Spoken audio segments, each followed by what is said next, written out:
તો આ રીતે આપણે સામગ્રી બધી લઈ લેવાની છે। અહીંયા તેલ તો બધું લઈ લીધું છે। ચલો તો અહીંયા એક વાસણમાં આપણે તેલ લઈ લેશું। તો 2 ચમચી જેટલું તેલ લેવાનું છે।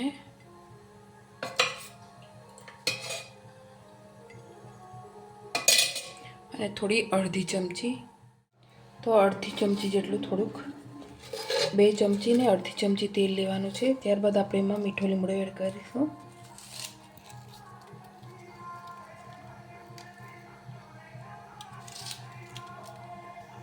ત્યારબાદ થોડું રાઈ જીરું,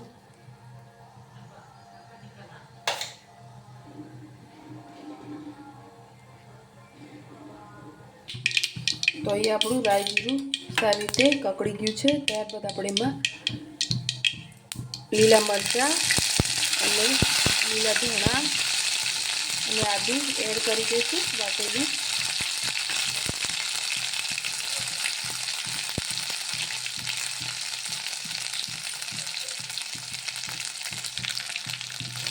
તો આને આપણે સારી રીતે ચડવા દેવાનું છે।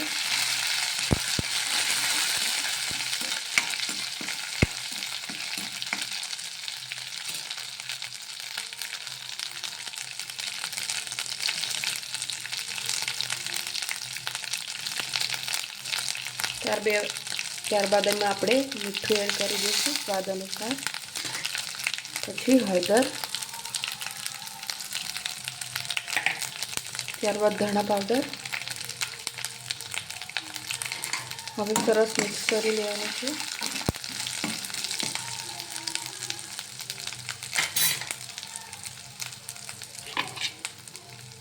હવે આપણે એમાં બટાકા એડ કરી લઈશું બાફેલા।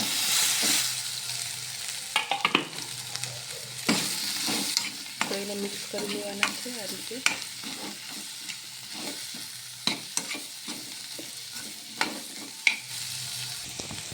ત્યારબાદ એમાં આપણે વટાણા પણ એડ કરી દઈશું। થોડો ગરમ મસાલો એડ કરીશું એમાં। હવે એને સારી રીતે મિક્સ કરી લેવાનું છે।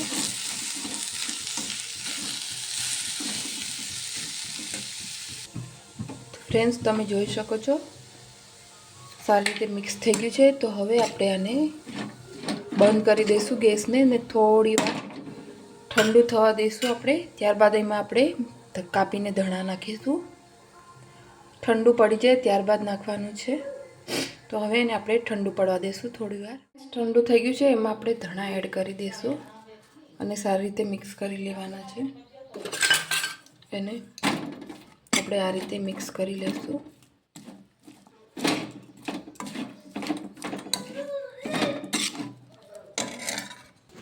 તો ફ્રેન્ડ્સ, આ રીતે ગુલ્લા કરી લેવાના છે, મેં કર્યા છે એ રીતે। પછી આપણે વણીશું એને।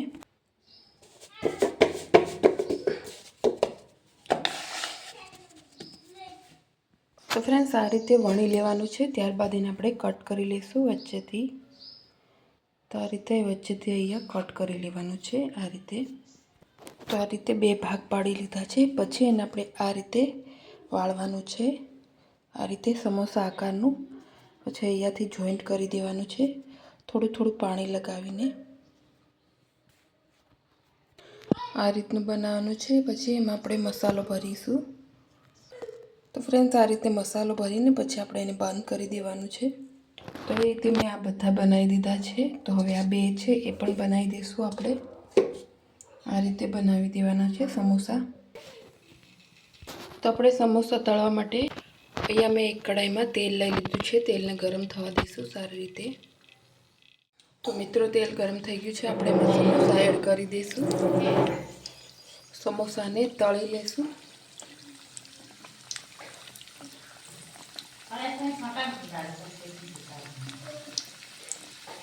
તો એને ધીમા ગેસ પર ચડવા દઈશું સમોસાને।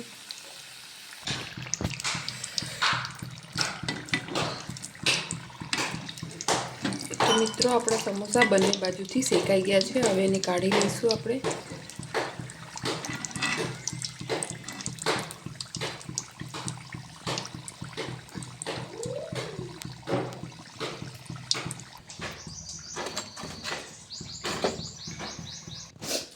તો તો મિત્રો આપણે સમોસા અને કઢી તૈયાર છે, તમે જોઈ શકો છો।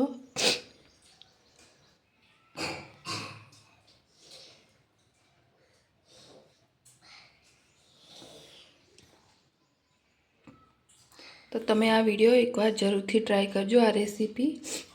જો તમને સારી લાગી હોય તો મારી ચેનલને લાઈક કરો, શેર કરો અને સબસ્ક્રાઈબ કરો। Thank you.